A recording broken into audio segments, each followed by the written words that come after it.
Hello दोस्तों, एक बार फिर स्वागत है आप सभी का आपके अपने परिवार गामा कलर क्लासेस में। दोस्तों फिरिस की सीरीज़ में हम लोगों ने पिछले वाली क्लास में यहाँ तक डिस्कस कर लिया था कि व्यतिकरण के जो दीप्त और अदीप्त फ्रिंजें होती हैं उनकी स्थितियाँ कहाँ पर होती है, और हम लोगों ने उन फ्रिंजों की चौड़ाई के बारे में भी अच्छे से डिस्कशन कंप्लीट कर लिया था। जिन बच्चों ने पिछली क्लासें नहीं ली हैं वो जाकर के पिछली क्लास ज़रूर ले लें, क्योंकि आज की क्लास में बहुत सारे ऐसे कॉन्सेप्ट होंगे जो पिछली क्लास से ही उठाए जाएंगे और पिछली क्लास में मैंने उनको बहुत अच्छे से पढ़ाया था और उनको आज मैं यूज़ करूंगा। इसलिए पिछली क्लास से कॉन्सेप्ट क्लियर होना आपको बहुत ज़रूरी है। जो बच्चे पिछली क्लास लेकर के आए हैं उनके लिए टॉपिक आज का बिल्कुल ही आसान हो जाएगा। ठीक है, चलिए स्टार्ट करते हैं। आज हम लोग को ये समझना है कि अगर हम लोग किसी व्यतिकरण, यहाँ दो किरणें निकलती हैं, S1 से किरण निकलती है और S2 से किरण निकलती है, तो अगर इन दो प्रकाश किरणों के बीच में, इन दो अगर व्यतिकरण पुंज के बीच में अगर हम कोई प्लेट रख दें, एक पारदर्शी प्लेट रख दें, चाहे यहाँ पर रखिए S1P से और चाहे S2P से रखिए, तो क्या प्रभाव पड़ेगा हम लोग ये ध्यान पे देखेंगे। समझिए ज़रा ध्यान से। पिछली वाली क्लास में हम लोगों ने देखा था कि हम लोगों ने यहाँ पर एक प्रकाश स्रोत S रखा था और यहाँ पर एक स्रोत था जिसको हमने बोला था S1 और यहाँ पर एक स्रोत था जिसको हमने क्या बोला था S2। यहाँ से किरणें निकलती थी और S1 और S2 पर जाकर के क्या होती थी, पड़ती थी। तो S1 से जो किरण निकलेगी वो यहाँ पर जाकर के पड़ेगी और S2 जो निकलेगी वो किरण यहाँ पर जाकर के इस पॉइंट पर पड़ेगी। अब S1 और S2 कैसे स्रोत थे? कला संबद्ध स्रोत। क्यों? क्योंकि ये दोनों स्रोत किसी एक ही स्रोत से मिलकर बने, इसलिए कैसे होता है? कला संबद्ध स्रोत। अधिकांश बातें पिछली क्लास वाली ही हैं, कुछ नए पॉइंट आपको आज देखने को मिलेंगे और प्लेट रखने पर क्या प्रभाव पड़ेगा इसको भी हम लोग समझेंगे। ठीक, तो S1 से किरण, यहाँ पर हमने एक P पॉइंट माना था, ये आप लोग को पता होगा, और इस पर्दे के केंद्र पर यहाँ पर एक पॉइंट होता है C, जिसको हम लोग बोलते हैं कहाँ, यहाँ पर कौन सी फ्रिंज बनती है? यहाँ पर सेंट्रल ब्राइट फ्रिंज बनती है, यानी कि केंद्रीय दीप्त फ्रिंज इसी पॉइंट पर बनती है। इस पॉइंट की, इस C पॉइंट से जो ये P पॉइंट की डिस्टेंस होती है वो कितनी होती है? XM। ये डिस्टेंस कौन सी होती है? ये डिस्टेंस होती है लीनियर डिस्टेंस, यानी कि ये इसकी रेखीय स्थिति है। और यहाँ से देखने पर इसकी जो हमको कोणीय स्थिति मिलती है वो कितनी मिलती है? तो वो मिलती है हम लोग को थीटा। यहाँ से देखने पर जो इसकी कोणीय स्थिति मिलती है वो हमको क्या मिलती है? थीटा। यानी कि ये वाला एंगल कितना होता है? थीटा एंगल होता है ये वाला।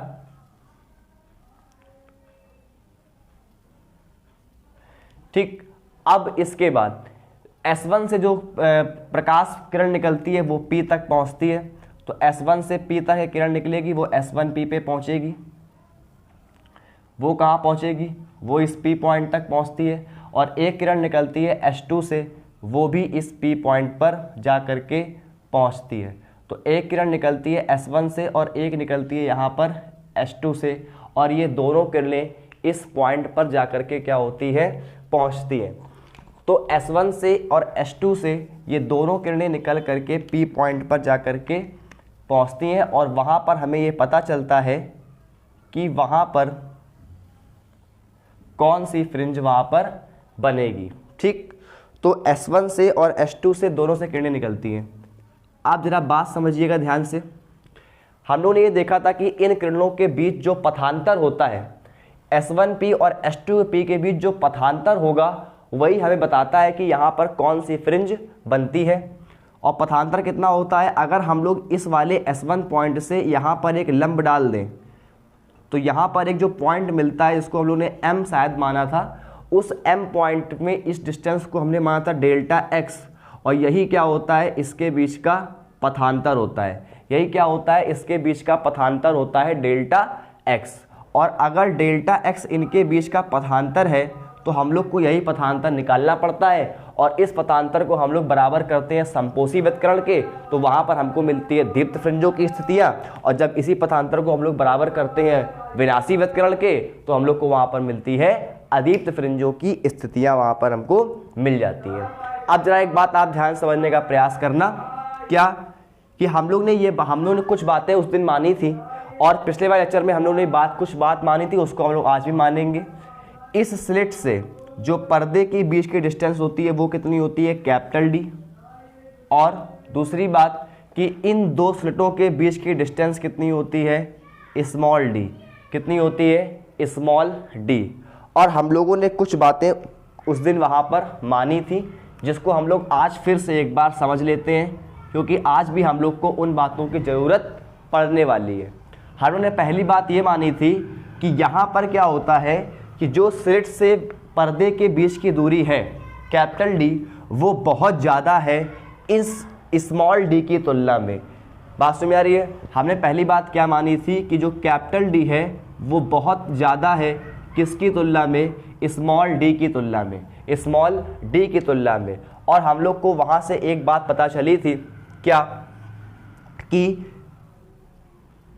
समझिए, हमने अगर ये वाला स्लिट, अगर ये पर्दा इस स्लिट से बहुत ज़्यादा दूर होगा तो हम लोग ने ये कहा था कि जो S1P होगा और जो S2P होगा और जो OP होगा और जो क्या होगा, और जो ये OP होगा, OP O पॉइंट हमने ये वाला माना था, और जो ये OP होगा जो हमने ये O पॉइंट माना था, जो ये OP होगा, ये तीनों लगभग क्या हो जाएंगे, समांतर हो जाएंगे।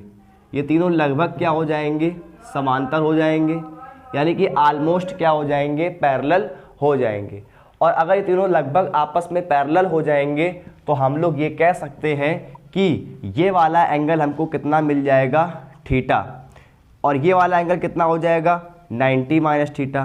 तो ये वाला एंगल थीटा, भाई इसको हमने मिलाया था तो ये थीटा, तो ये 90 माइनस थीटा, तो हम लोग को कुल मिला करके ये वाला एंगल मिल गया था, कितना, थीटा मिल गया था। और जब हम लोग को ये वाला एंगल थीटा मिल गया था तो हम लोगों ने इसी वाले ट्रायंगल में लगा दिया था साइन थीटा, और वहाँ से एक फॉर्मूला आ गया था, जिसका फॉर्मूला लगाया था हमने लंब बटे कर्ण। तो वहाँ से एक फॉर्मूला निकल के आया था कि डेल्टा एक्स बराबर आ गया था D sine theta. Delta x बराबर कितना आ गया था, डी साइन थीटा। ये सब बातें मैं आपको पिछले वाले लेक्चर में क्लियर कर चुका हूँ, इसलिए किसी को कोई दिक्कत हो, अगर किसी को कोई बात समझ में नहीं आ रही है तो पिछला वाला लेक्चर आपको जरूर लेना है।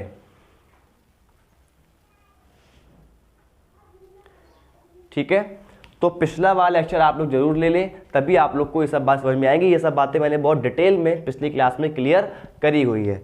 तो डेल्टा एक्स की वैल्यू निकल के आई थी पिछली क्लास में डी साइन थीटा। फिर हम लोगों ने एक बात और अप्रॉक्स की थी, अप्रॉक्सीमेशन, हमारा दूसरा अप्रॉक्सीमेशन ये था कि हम लोगों ने कहा था कि ये जो एक्सएम की जो वैल्यू है ये बहुत छोटी है, किसकी तुलना में, इस कैपिटल डी की तुलना में ये क्या है, बहुत छोटी है। ये क्या है, बहुत छोटी है।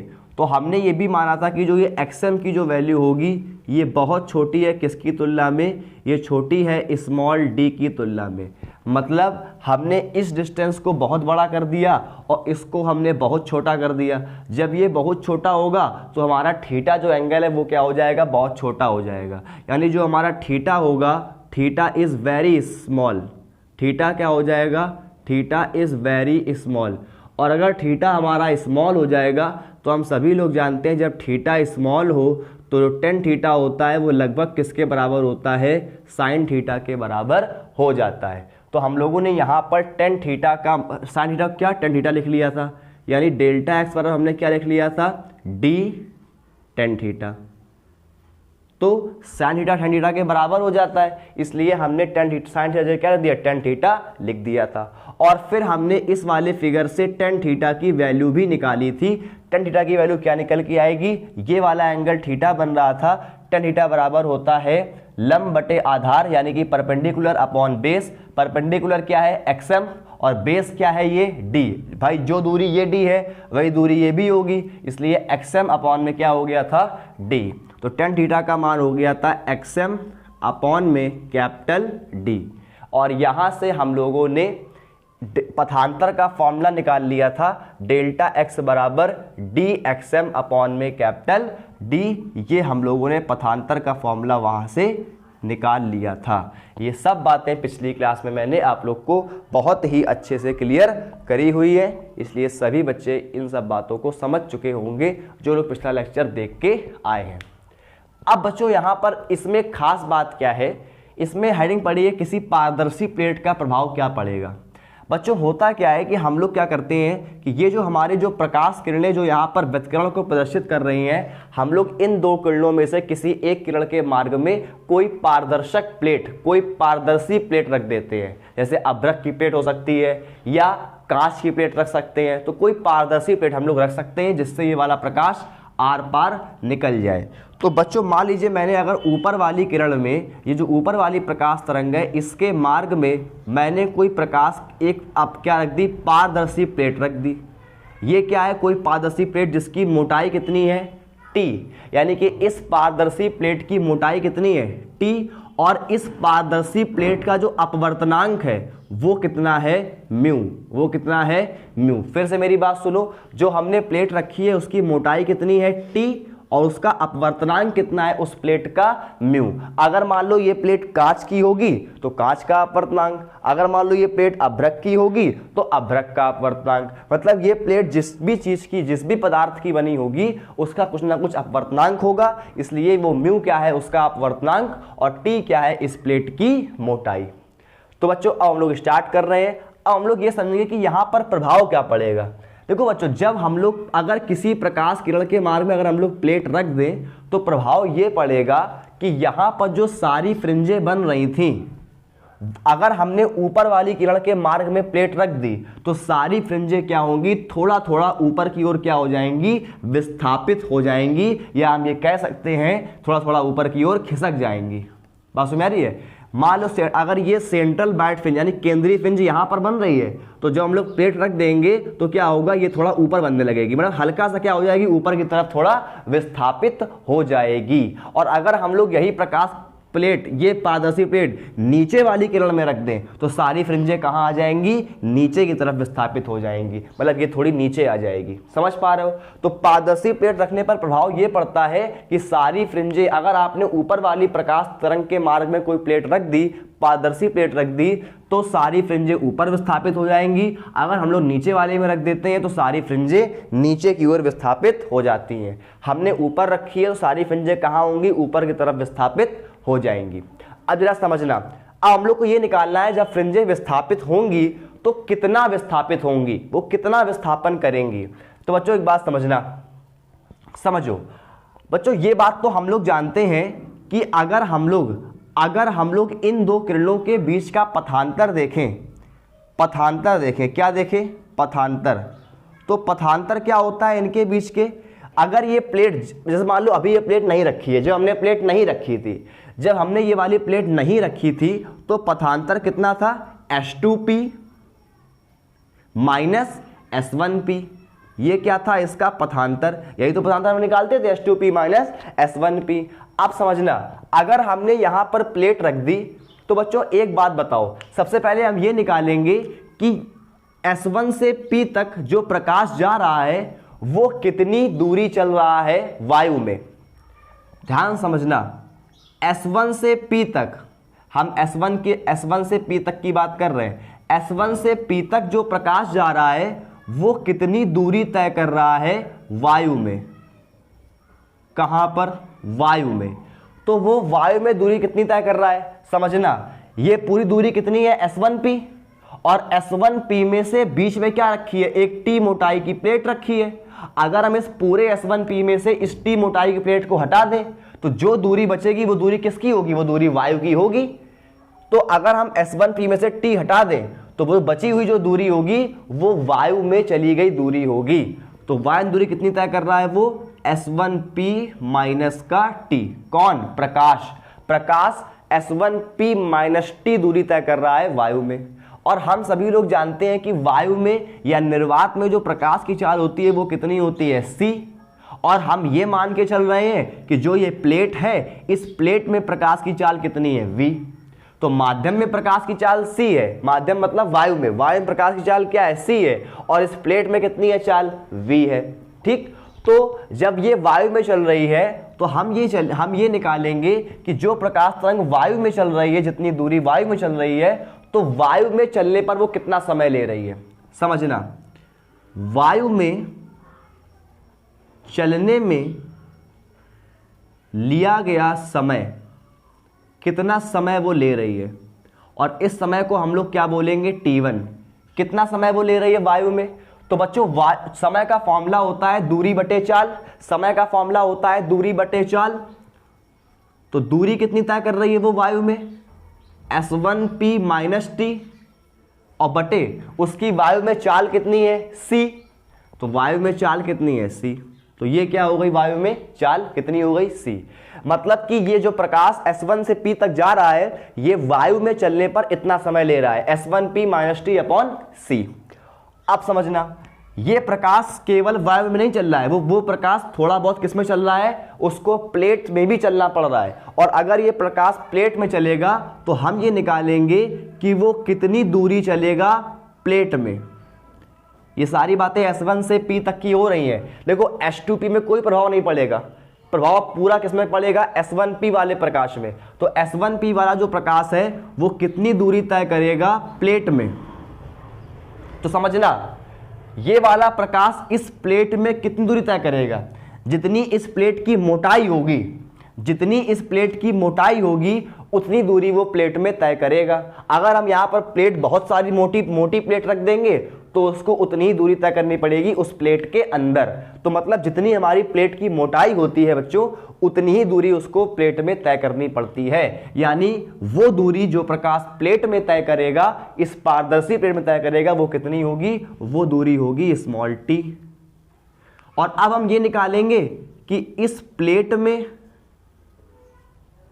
प्रकाश को दूरी तय करने में कितना समय लेगा। भाई ये समय कब ले रहा था, वायु में। अब प्लेट में कितना समय लेगा वो दूरी तय करने के लिए। तो हम लोग जानते हैं कि प्लेट में जो लिया गया समय होगा, समय का फॉर्मूला, उस समय को हम लोग क्या बोल देंगे, T2। और समय का फॉर्मूला क्या होता है, दूरी बटे चाल। प्लेट में कितनी दूरी तय कर रहा है, T दूरी तय कर रहा है, तो दूरी हो गया और बटे चाल। और प्लेट में इसकी चाल हमने कितनी मानी है, V। तो प्लेट में इसकी चाल कितनी हो जाएगी, V। तो भैया इतना समय वो ले रहा है वायु में चलने में और इतना समय ले रहा है वो प्लेट में चलने में।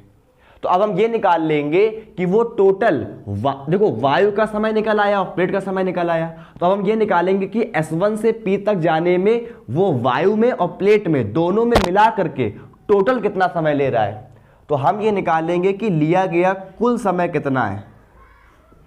S1 से P तक की सारी बातें हम कर रहे हैं कि लिया गया प्रकाश को हमने सबसे पहले वायु में लिया गया समय निकाल लिया प्रकाश को, और फिर प्रकाश द्वारा प्लेट में लिया गया समय निकाल लिया चलने में। तो अब हम निकाल लें कि S1 से P तक चाहे हमारी वायु हो और चाहे हमारी प्लेट हो, दोनों को मिला करके चलने में लिया गया कुल समय कितना होगा। तो जब हम बात करेंगे कुल समय की तो हम लोग को दोनों को जोड़ना पड़ेगा, और जब हम दोनों को जोड़ेंगे तो हमारे सामने फॉर्मूला आएगा T बराबर T1 प्लस T2।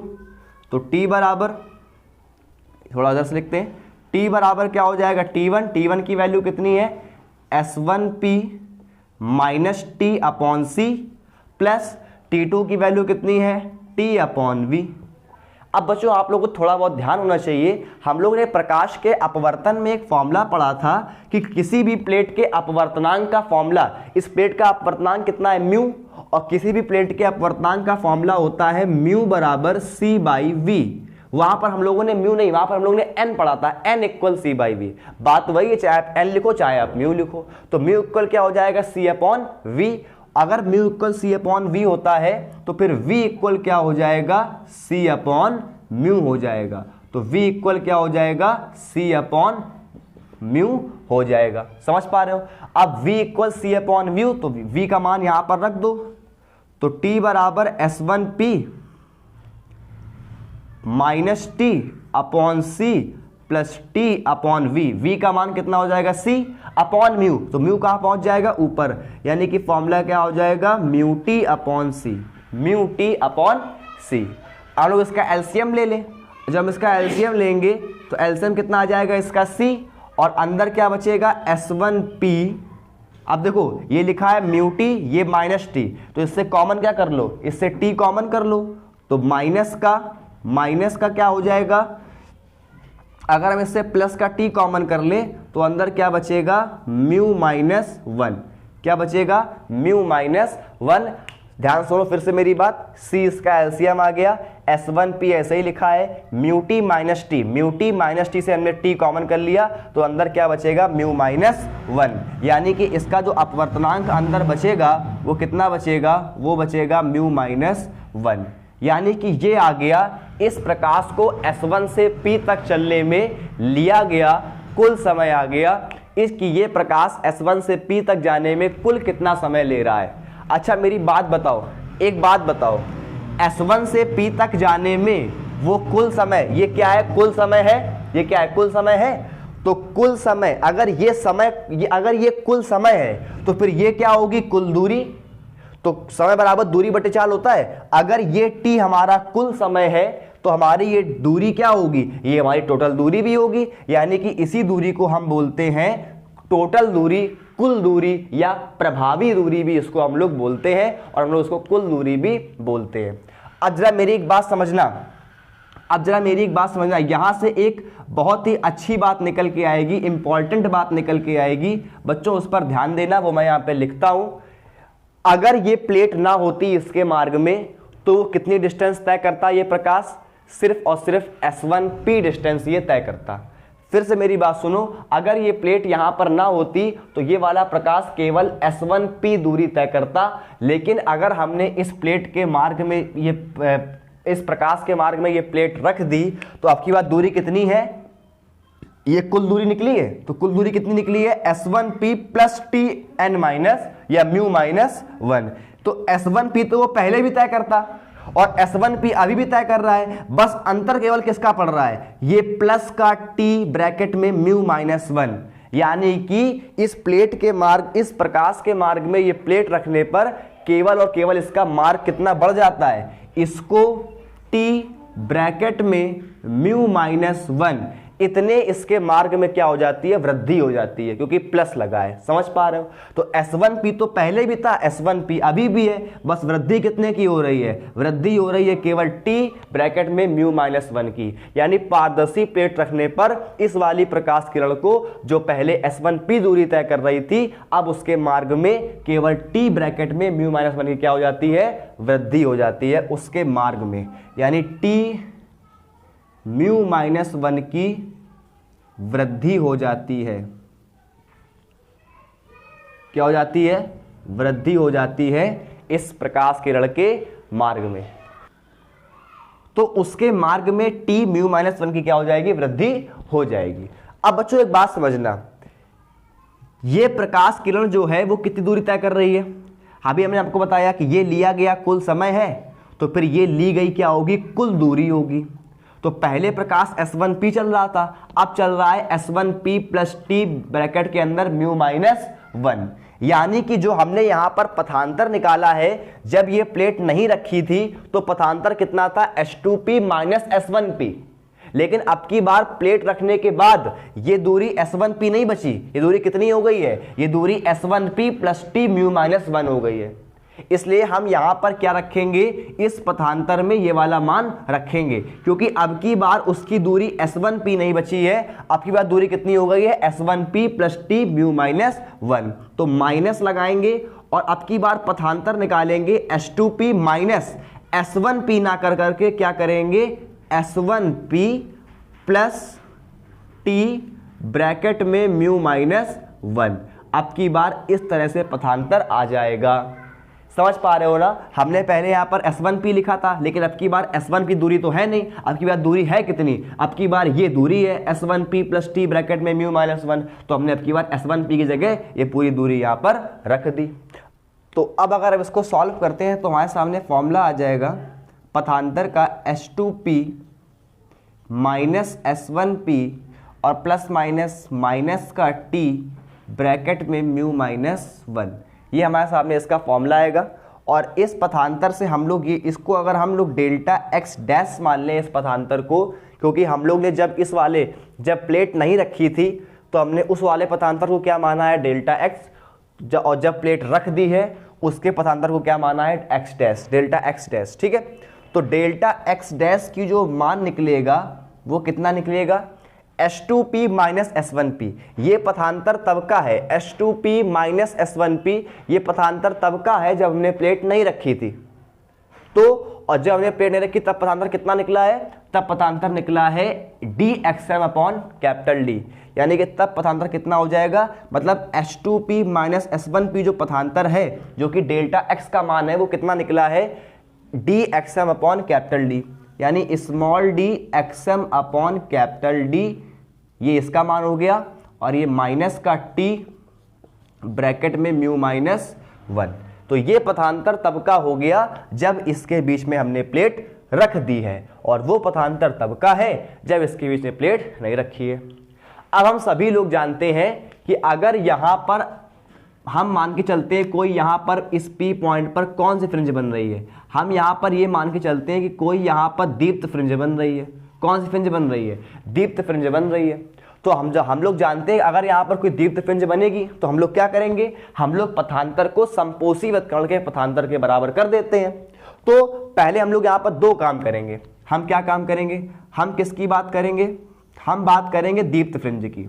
हम किसकी बात करेंगे, दीप्त फ्रिंज की, कि अगर हम मान के चल रहे हैं कि यहां इस P पॉइंट पर कोई दीप्त फ्रिंज बन रही है, तो अगर कोई दीप्त फ्रिंज बन रही है तो हम लोग जानते हैं कि हम लोग इस वाले पथांतर को बराबर करेंगे किसके, संपोषी व्यतकरण के पथांतर के बराबर करेंगे, क्योंकि दीप्त फ्रिंज हम मान करके चल रहे हैं। तो ये पथांतर कितना निकला है, ये पथांतर निकला है हमारा small d XM upon capital D minus t bracket में म्यू माइनस 1, और ये पथांतर किसके बराबर होगा, ये पथांतर m लैम्डा के बराबर होगा। जरा इसको सॉल्व करो, सॉल्व करने पर कितना आ जाएगा, ये आ जाएगा DXM अपॉन कैपिटल D बराबर, उधर जाने पर इसका क्या हो जाएगा, प्लस का हो जाएगा, यानी m लैम्डा और प्लस का t ब्रैकेट में म्यू माइनस 1, प्लस का t और ब्रैकेट में म्यू माइनस 1।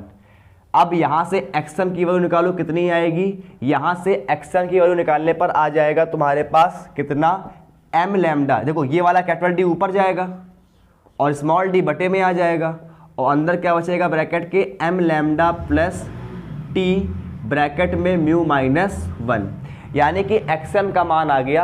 अच्छा, इसको हम XM डैश बोल दे रहे हैं, क्या बोल दे रहे हैं, XM डैश बोल दे रहे हैं, यानी ये वो दूरी है, ये XM डैश वो दूरी है जब यहां पर क्या हो रहा था कि जब ये फ्रिंज ऊपर की ओर क्या हो गई है, विस्थापित हो गई है, यानी अब की बार ये फ्रिंज यहां ना बन करके कुछ ऊपर बन रही है, यानी P डिस्टेंस पर बन रही है। बात समझ में आ रही है। तो जब ये P डिस्टेंस पर बन रही है, दूरी कितनी है, XM। अब हम XM और निकाल ले, XM कौन सी दूरी है, XM वो दूरी है जो हमने यहाँ पर कोई प्लेट नहीं रखी थी, और अगर हमने यहाँ पर कोई प्लेट नहीं रखी है तो उसका पथांतर कितना निकला है, ये XDM अपॉन कैपिटल D। तो हमें अगर XM चाहिए तो हम क्या करेंगे, इस वाले पथांतर को संपोषी के बराबर कर देंगे। तो जब हम इस वाले पथांतर को संपोषी के बराबर करेंगे, जब हम इस वाले पथांतर को संपोषी के बराबर करेंगे तो हमको क्या मिलेगा, हमको ये मिलेगा कि DXM अपॉन कैपिटल D होगा, वो बराबर होगा किसके, वो बराबर होगा m लैम्डा के। हमने क्या किया कि जो पहले वाला हमारा पथांतर था उसको हमने m लैम्डा के बराबर कर दिया। जब हम इसको लैम्डा के बराबर कर देंगे तो हमें यहाँ से XM की वैल्यू मिल जाएगी, और वो कितनी मिलेगी, m lambda capital D upon small d, m lambda capital D upon small d। अब बच्चों आसान हो गया, बहुत ही आसान। XM वो डिस्टेंस है जब हमारी फ्रिंज यहाँ बन रही थी, जब कोई प्लेट नहीं रखी थी, और XM डैश वो डिस्टेंस है जब हमने प्लेट रख दी और हमारी फ्रिंज थोड़ा ऊपर विस्थापित हो गई। तो अब हम ये निकालना चाहते हैं कि हमारी फ्रिंज कितना विस्थापित हुई है, तो हम कैसे निकालेंगे, हम इस XM डिस्टेंस में ये XM हटा देंगे तो हमारे पास इस फ्रिंज का विस्थापन निकल आएगा। तो क्या करना पड़ेगा, हमको XM डैश में XM हटाना पड़ेगा। तो अगर हम ये चाहते हैं, ये निकालना चाहते हैं कि हमारी जो फ्रिंज है उसमें कितना विस्थापन हुआ है, तो विस्थापन निकालने के लिए हम क्या करेंगे, विस्थापन मतलब शिफ्ट निकालने के लिए हम क्या करेंगे, शिफ्ट निकलेगी XM डैश में से XM हटा देंगे।